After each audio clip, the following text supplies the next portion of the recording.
Seigneur, tu nous dis dans ta parole est une lampe à mes pieds et une lumière sur mon sentier.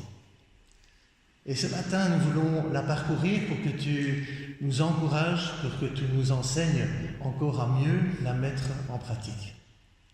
Nous te remercions parce que c'est toi qui nous guides, c'est toi qui nous anime, c'est toi qui nous soutiens, qui nous encourage. Seigneur, que on puisse être à l'écoute de ta parole et pour pouvoir la mettre en pratique dans les jours qui viendront. Au nom de Jésus, Amen.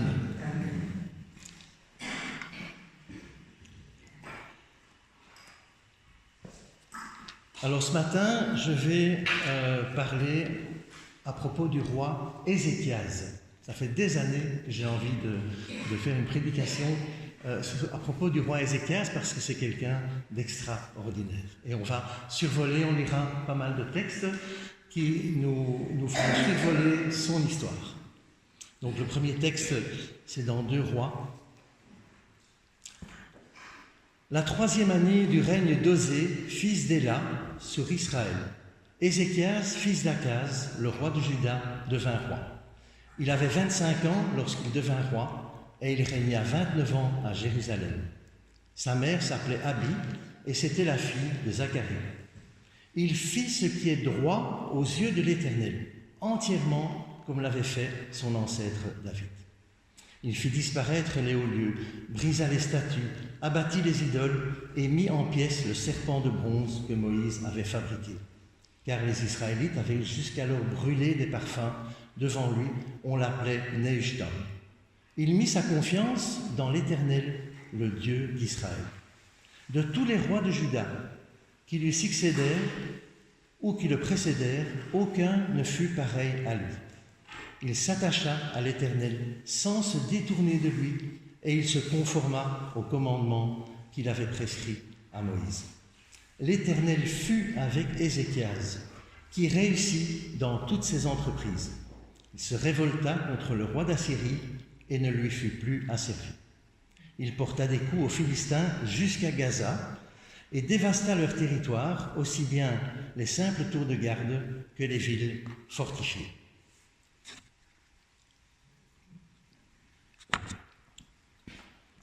Ézéchias, un roi de Juda qui régna de 715 à 687 avant Jésus-Christ.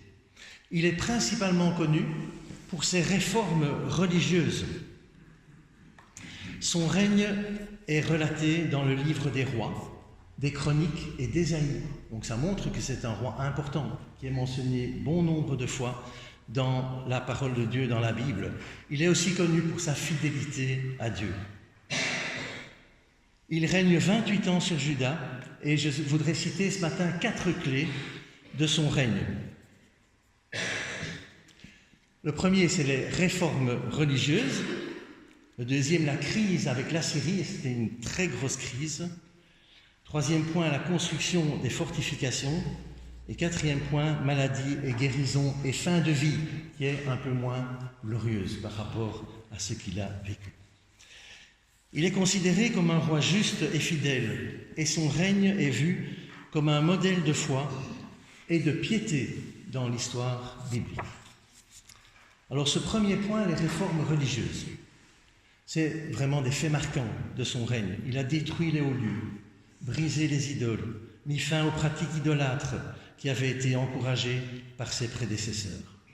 Il a restauré le culte exclusif du Dieu d'Israël en rétablissant les sacrifices et les célébrations religieuses à Jérusalem.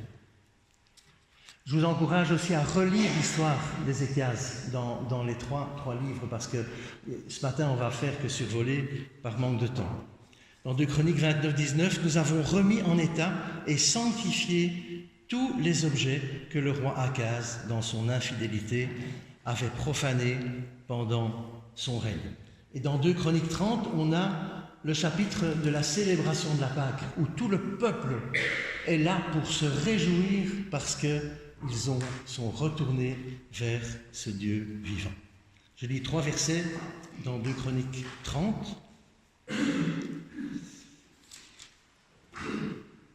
Toute l'assemblée de Juda, les prêtres, les Lévites, Tous les membres du peuple venus d'Israël et les étrangers, qu'ils soient venus du territoire d'Israël ou installés en Juda, se réjouirent. Il y eut une grande joie à Jérusalem, car depuis le règne de Salomon, fils de David, sur Israël, on n'avait rien vu de pareil à Jérusalem.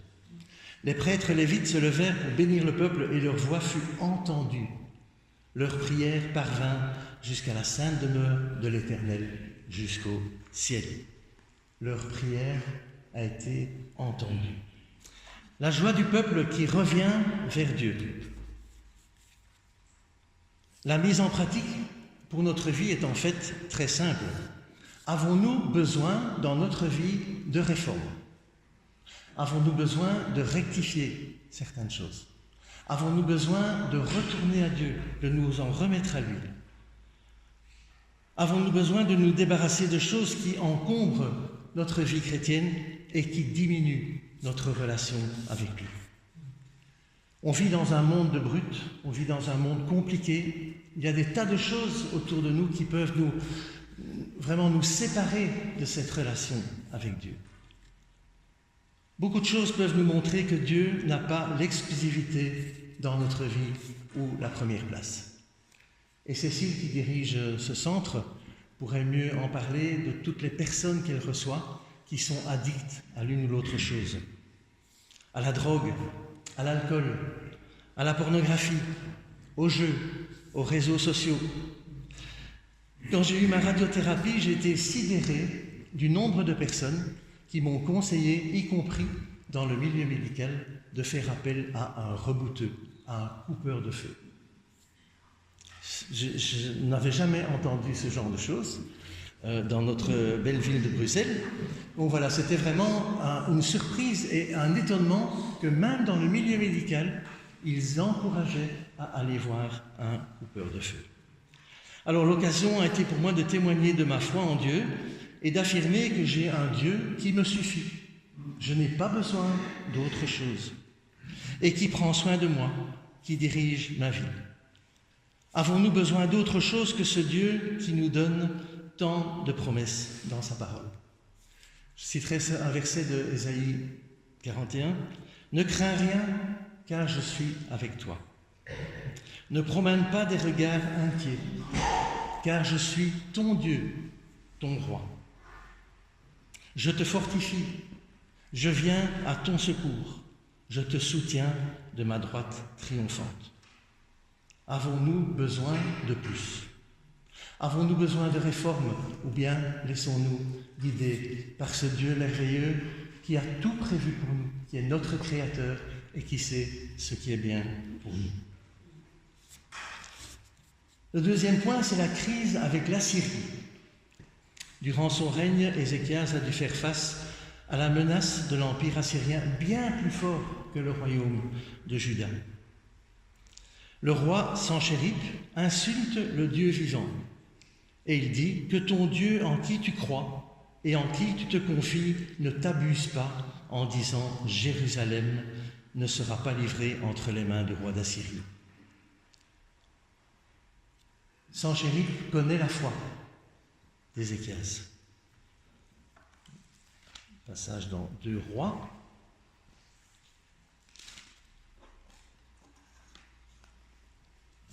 J'y arrive. 2 Rois 19, 14 à 19. Ézéchias prit la lettre de la main des messagers et la lut. Puis il monta à la maison de l'Éternel et la déroula devant l'Éternel. C'est la première chose qu'il fait. Il monte à la maison de l'Éternel. Il lui adressa cette prière. Éternel Dieu d'Israël, toi qui sièges entre les chérubins, c'est toi qui es le seul Dieu de tous les royaumes de la terre. C'est toi qui as fait le ciel et la terre. Éternel, tends l'oreille et écoute. Éternel, ouvre tes yeux et regarde. Écoute les paroles de Sanchérib, lui qui a envoyé Rabchaké pour insulter le Dieu vivant. Il est vrai, Éternel, que les rois d'Assyrie ont dévasté les nations et leur territoire. Et dévasté les nations, et qu'ils ont jeté leurs dieux dans le feu, mais ce n'étaient pas des dieux. Ils avaient été fabriqués par la main des hommes. C'était du bois et de la pierre. Voilà pourquoi ils ont pu les faire disparaître. La chose importante à signaler, c'est que dès qu'il a eu connaissance de cette crise, de ce grand problème qui allait arriver, puisque la Syrie allait, le peuple, les soldats allaient décimer complètement le royaume de Juda. Qu'a-t-il été faire? Il est monté à la maison de Dieu. Et quand une crise survient, on a parfois tendance à essayer de voir ce qu'on peut faire pour résoudre soi-même le problème. Alors que ce qui nous est dit ici dans la parole, quand une crise survient, c'est de regarder à l'Éternel, de lever les yeux vers l'Éternel. Et l'Éternel dit, j'ai entendu ta prière. J'ai entendu ta prière. Nous avons un Dieu vivant qui entend nos prières, qui exauce nos prières. Est-ce que nous levons les yeux vers l'Éternel lorsqu'une difficulté survient? Vers qui se tourner? Quel est notre processus de protection lorsqu'une crise survient? Il y a des multiples façons de l'aborder. Certains se replient dans leur grotte, ne veulent pas en sortir en attendant que ça passe. D'autres encaissent, d'autres se révoltent. Pourquoi cela m'arrive-t-il? Pourquoi Dieu permet-il cela? On entend ça souvent. Pourquoi Dieu a permis cela? Ézéchias, avec l'aide du prophète Ésaïe, a prié Dieu pour la délivrance de son peuple, qu'il y ait une intervention divine. Lorsqu'une crise survient, regardons-nous à Jésus pour qu'il puisse intervenir dans nos vies et dans cette situation difficile. Dieu a miraculeusement sauvé la vie. On va lire un texte dans 2 Rois 19.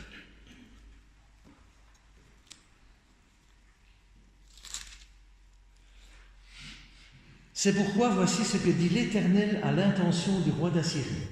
Il n'entrera pas dans cette ville. Il n'y tirera pas de flèche. Il ne lui opposera pas de bouclier, ne construira pas de retranchement contre elle. Il repartira par le chemin qu'il a pris à l'aller. Il n'entrera pas dans cette ville, déclare l'Éternel. Je protégerai cette ville pour la sauver à cause de moi-même et à cause de mon serviteur David. Cette nuit-là, l'ange de l'Éternel sortit et frappa 185 000 hommes dans le camp des Assyriens. Quand on se leva le matin, ce n'était plus que des cadavres. Quand on regarde à l'Éternel, il intervient. Il connaît ses enfants. Il nous connaît mieux que nous-mêmes. Il sait ce qu'il doit donner. Il sait ce qu'il faut faire. Alors quand on a quelque chose de lourd sur le cœur, crions à Dieu. Et l'adversaire va reculer. Partageons-le peut-être avec quelqu'un de proche qui pourra aider, prier, conseiller, donner de la compassion. Tu sais, quand je me lève, quand je me couche, tu pénètres de loin ma pensée. Ça, c'est ce que Dieu fait pour nous. Et Dieu dit, je suis toujours avec toi. Quelle promesse merveilleuse de savoir que Dieu est toujours avec nous. Alors, comment gérer nos crises? Comme Ézéchias, il ne s'est pas posé de questions. Dès qu'il a eu connaissance, il est monté à la maison de l'Éternel. Il a lu la lettre, il s'est rendu au temple. Et c'est la bonne attitude. Et j'encourage chacun à faire, pour moi, le premier. Je lève les yeux vers les montagnes. D'où me viendra le secours? Le secours vient de l'Éternel même qui a fait les cieux et la terre. Alors gérons nos crises en regardant en haut et en lui faisant confiance. Construction des fortifications, notre troisième point. Dans 2 Chroniques, Ézéchias prit courage. Bon, il y avait de quoi quand même avoir un peu peur. Hein. Quand on connaissait le nombre de soldats de l'armée de la Syrie, il y avait de quoi un peu trembler. Ézéchias prit courage, il répara toutes les brèches faites à la muraille et suréleva les tours, ainsi que l'autre muraille à l'extérieur, fortifia la terrasse de Milo dans la ville de David et prépara un grand nombre d'armes et de boucliers. Notez qu'ils n'ont pas dû les utiliser, puisque Dieu est intervenu. Mais il y a la précaution de pouvoir voir ce qu'on doit faire dans la crise ou pour éviter les crises. Il désigna des chefs militaires à la tête du peuple, puis il les réunit autour de lui sur la place de la porte de la ville et toucha leur cœur en disant « Fortifiez-vous et soyez pleins de courage.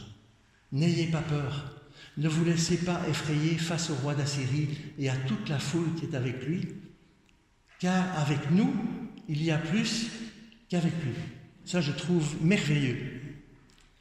Prenons ça pour nous. Avec nous, il y a plus qu'avec lui. Avec lui, il y a un bras de chair, tandis qu'avec nous, il y a l'Éternel, notre Dieu, qui nous aidera et qui combattra pour nous.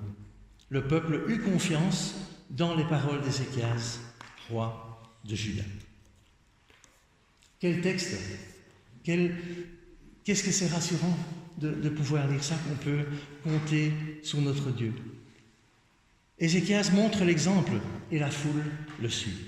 En prévision de l'attaque assyrienne, Ézéchias a entrepris plusieurs travaux de défense. Et ça aussi, c'est important. Qu'on puisse s'armer dans notre vie, dans notre façon de vivre, pour éviter justement ces crises.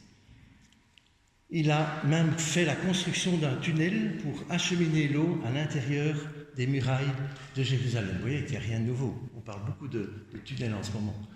Eh bien, Ézéchias a fait ça. Aujourd'hui encore, on peut voir à l'intérieur de la ville un mur massif qui a défendu la ville au 8e siècle sous le règne d'Ézéchias. Cela a été prouvé par les archéologues. Le texte dit « Fortifiez-vous et soyez plein de courage. N'ayez pas peur, ne vous laissez pas effrayer. » Et c'est vrai que quand on voit notre monde dans lequel on vit, on peut être effrayé de savoir, de connaître tout ce qui se passe, avec les violences, les meurtres, tout ce qui peut se passer. Ne vous laissez pas effrayer. Avec nous, il y a l'Éternel. Avec nous, il y a plus qu'avec lui. Et ça, c'est quelque chose de merveilleux, de pouvoir se dire, on a une force avec notre Dieu qui combat pour nous. Et le peuple eut confiance. Dieu combat avec nous. Il ne nous laisse jamais tomber. Et il nous faut nous entourer de toutes les armes que Dieu nous donne pour être forts face à l'ennemi. La parole nous demande de tenir ferme contre les ruses du diable. Et ça a commencé très tôt, ces ruses. Rappelez-vous au jardin d'Éden, quand Adam et Ève ont mangé le fruit défendu, le serpent est arrivé et il leur a demandé « Dieu a-t-il réellement dit ?» Dieu a-t-il réellement dit? Il met le doute dans l'esprit. Il met le doute quant à la façon dont Dieu veut nous secourir. Il sème le trouble, c'est son travail. Ne nous laissons pas avoir. Souvent, il peut peut-être nous dire « Oh, je fais ça, mais bon, c'est pas si grave. Je mens, mais c'est un petit mensonge. » Non, c'est un problème. Il nous glisse à l'oreille « Ce n'est pas si grave, allons-y. » C'est une belle stratégie de sa part. Quelles sont nos fortifications? On connaît tous, je pense, cette histoire de la Bible, le fou sur le sable et le sage sur le roc. Peut-être que certains connaissent la petite chanson qu'on chantait à l'école du dimanche. Eh bien, le fou sur le sable, il a bâti sa maison sur rien. La pluie est arrivée, la tempête est arrivée et la maison s'écroula. Le sage sur le roc a bâti sa maison. La pluie est arrivée, et on a eu ces 2 jours-ci pas mal de pluie. La pluie est arrivée, la tempête est arrivée, mais la maison a résisté. Quelles sont nos fortifications? Qu'employons-nous pour résister justement à tout ce qui nous environne, qui pourrait être toxique pour notre vie? Une lecture quotidienne de la parole de Dieu va nous parler et nous donner les ingrédients utiles pour notre journée. Revêtez-vous de toutes les armes de Dieu. Nous n'avons pas à lutter contre la chair et le sang, mais contre les dominations. Le prince de ce monde des ténèbres contre les esprits méchants. Je vous encourage à lire ce passage dans Éphésiens 6, on n'a pas le temps ce matin, où Dieu nous donne toute l'énumération des armes que nous pouvons prendre justement pour résister au diable, et il fuira loin de vous. Je ne peux que vous encourager à la lecture de la parole de Dieu, parce que la connaissance de la parole nous renforce et nous arme contre la pression de l'ennemi.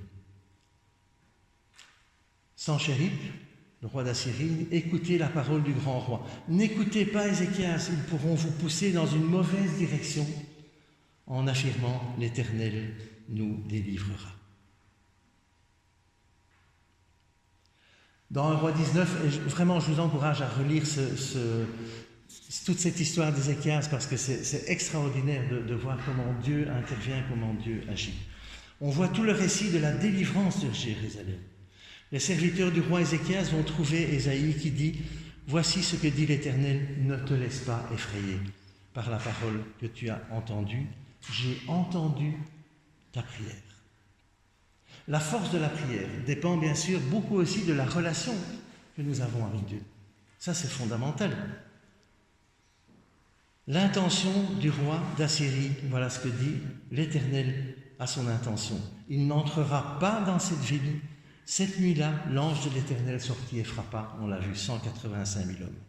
Alors Sanchérib leva le camp et repartit. L'adversaire est repoussé. Et ça, c'est notre but.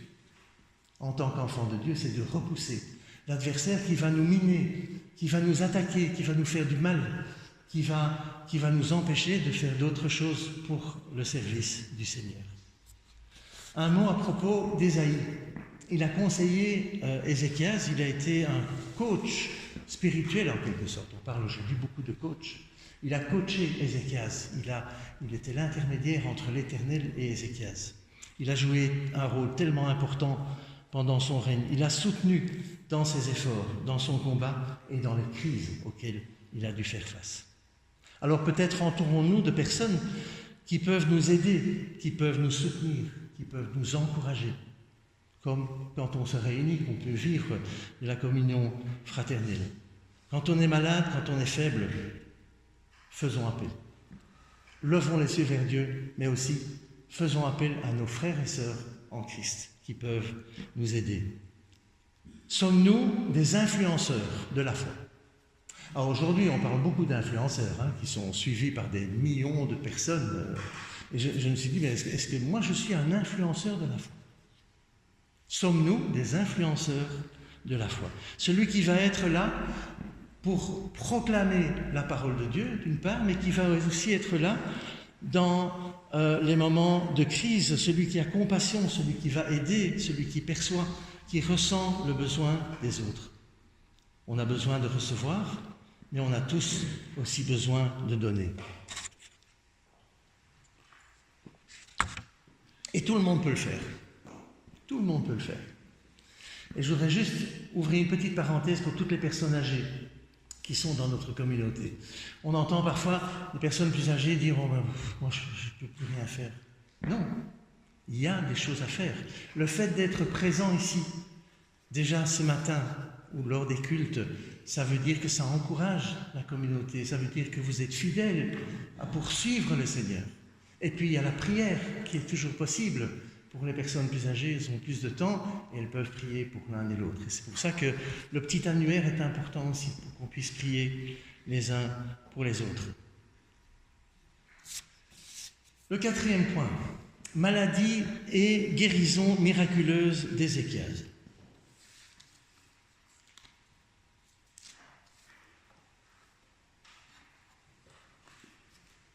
C'est une histoire qui m'a toujours passionné, parce que Dieu intervient d'une façon miraculeuse. À cette époque, Ézéchias fut atteint d'une maladie mortelle. Le prophète Ésaïe, fils d'Amoz, vint le trouver et lui annonça « Voici ce que dit l'Éternel, donne tes ordres à ta famille, car tu vas mourir, tu ne vivras plus. » Ézéchias tourna le visage contre le mur et fit cette prière à l'Éternel. « Éternel, souviens-toi que j'ai marché devant toi dans la vérité avec un cœur intègre, et que j'ai fait ce qui est bien à tes yeux. » Puis il pleura abondamment. Ésaïe était sorti, mais il n'avait pas encore atteint la cour du milieu que la parole de l'Éternel lui fut adressée. Retourne annoncer à Ézéchias, le chef de mon peuple. Voici ce que dit l'Éternel, le Dieu de ton ancêtre David. J'ai entendu ta prière, encore une fois, dans ce texte. J'ai entendu ta prière. J'ai vu tes larmes, je vais te guérir, et dès après-demain, tu pourras monter à la maison de l'Éternel. J'ajouterai 15 années à ta vie, je te délivrerai. De même que cette ville du roi d'Assyrie, je protégerai cette ville à cause de moi-même et à cause de mon serviteur David. Ésaïe dit, prenez un gâteau, aux figues on le prit et on l'appliqua sur l'ulcère, et Ézéchias guérit. Ézéchias avait demandé à Ésaïe, mais quel est le signe que l'Éternel me guérira et que je pourrai monter dès après-demain à la maison de l'Éternel?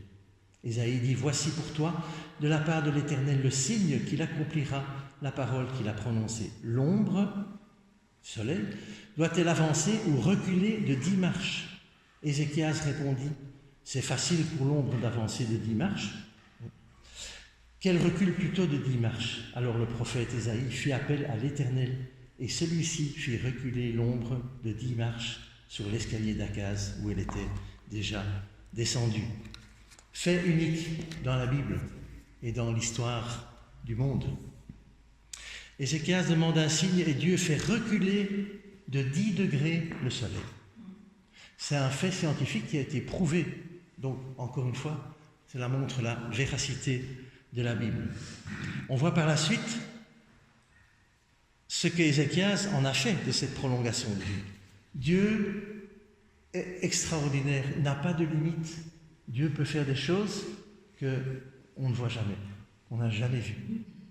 Le fait d'avoir fait reculer l'ombre du soleil, fait unique dans l'histoire du monde, c'est quand même quelque chose de dingue. Alors on va voir ce qu'Ézéchias a fait du reste de ces années qu'il a eues en Rabio. À la même époque, le roi de Babylone, Bérodac Baladan, fils de Baladan, envoyait une lettre et un cadeau à Ézéchias. Ouais, c'était un malin celui-là, hein, car il avait appris sa maladie. Ézéchias donna audience aux envoyés et leur montra l'endroit où étaient ses objets de valeur, l'argent et l'or, les aromates, l'huile précieuse, son arsenal et tout ce qui se trouvait dans ses trésors. Ézéchias leur montra absolument tout dans son palais et sur tout son territoire. Le prophète Ésaïe vint ensuite trouver le roi Ézéchias et lui demanda « Qu'ont dit ces gens-là et d'où sont-ils venus pour te voir ?»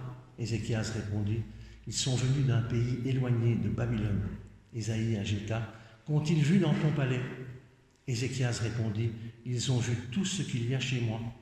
Je leur ai montré absolument tout dans mes trésors. » Alors Ésaïe dit à Ézéchias « Écoute la parole de l'Éternel. Les jours viendront où l'on emportera à Babylone tout ce qu'il y a chez toi et que tes ancêtres ont accumulé jusqu'à aujourd'hui. Il n'en restera rien, dit l'Éternel. De plus, on prendra de tes fils, de ceux qui sont issus de toi et dont tu es le père, pour faire d'eux des eunuques dans le palais du roi de Babylone. » Ézéchias répondit à Ésaïe, « La parole de l'Éternel que tu viens de dire est bonne. » Il ajouta, « N'y aura-t-il pas de paix et sécurité pendant ma vie ?»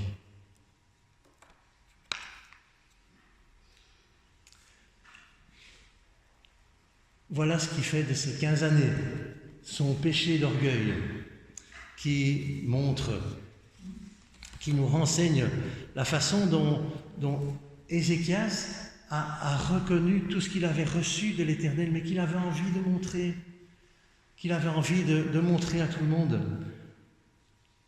Et cette histoire nous enseigne l'importance de rester humble, même après avoir reçu des bénédictions, ou avoir eu la grâce d'avoir du succès dans ses entreprises. Malgré ses bonnes actions et sa fidélité antérieure, l'orgueil d'Ézéchias montre qu'il est facile de perdre de vue l'origine de nos bénédictions. Et ça, je crois que c'était un point qui m'a vraiment touché aussi en préparant cette prédication. Il est facile de perdre de vue l'origine de nos bénédictions et de sombrer dans l'autosatisfaction. Oh, ce que je fais, c'est quand même génial, c'est quand même chouette, hein. Tout ce que je fais, c'est pas mal. Voilà ce que la Bible nous montre. L'orgueil précède la ruine. Et nous, quelle est notre attitude? Quelle est notre attitude par rapport à ce que nous avons? Sommes-nous suffisamment reconnaissants? Pouvons-nous dire merci d'une façon régulière et reconnaître que tout ce que nous avons vient de Dieu? Voir les nombreux bienfaits dont Dieu nous comble. Lorsque nous prions, souvent la liste des demandes est beaucoup plus longue que la liste de remerciements. C'est classique, c'est pour tout le monde. Je voudrais rappeler les 4 points. Il y a les hauts faits, les réformes religieuses, la crise avec la Syrie, la construction des fortifications, maladie et guérison et fin de vie. En conclusion, on voit que Ézéchias fit ce qui est droit aux yeux de l'Éternel. Il mit sa confiance en l'Éternel. Il fut attaché à l'Éternel. Il ne se détourna point de lui et il observa les commandements. L'Éternel fut avec Ézéchias qui réussit dans toutes ses entreprises. Et malgré tout, il a foiré à la fin de sa vie. Alors une chose que je me suis dit, mets ton prénom dans ces phrases. Mets ton prénom dans ces phrases. Et ce matin, on peut le faire ensemble. Daniel fit ce qui est droit aux yeux de l'Éternel. Daniel mit sa confiance en l'Éternel. Daniel fut attaché à l'Éternel et il ne se détourna point de lui et il observa les commandements.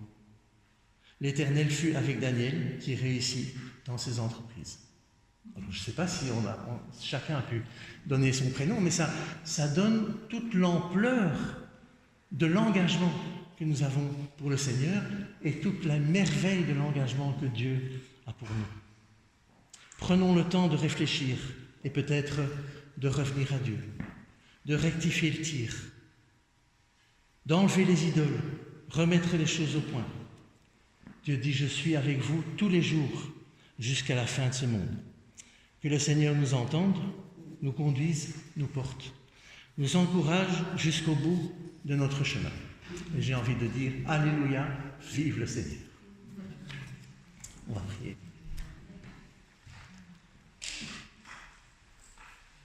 Seigneur, cette histoire d'Ézéchias montre à quel point tu veux notre bonheur, tu veux notre bien, tu veux qu'on soit apaisé dans ce monde compliqué. Cette histoire nous montre tout le chemin aussi peut-être à parcourir et nous avons tous un chemin à parcourir. Nous avons tous des choses où nous pouvons nous améliorer. Nous avons tous des choses peut-être à laisser tomber pour te rendre gloire et pour mieux te servir. Seigneur, conduis-nous encore pour cette journée, pour la semaine aussi, que nous puissions regarder à toi, lever les yeux vers toi. Et tu nous diras à ce moment-là, j'ai entendu ta prière. Amen. Je vous invite à vous lever, on va chanter, je ne sais plus quelle chanson, ta bienveillance, ô Éternel. Ta bienveillance, ô Éternel, vaut mieux que tout ce que j'ai vu. Ma délivrance est sous ton aile. Et ça, c'est quand même quelque chose de merveilleux de pouvoir chanter ça. Chantons-le de tout notre cœur. Je ne sais pas s'il est très connu, mais regardez au moins les paroles parce que c'est tellement beau et c'est tellement vrai dans la vie pour chacun.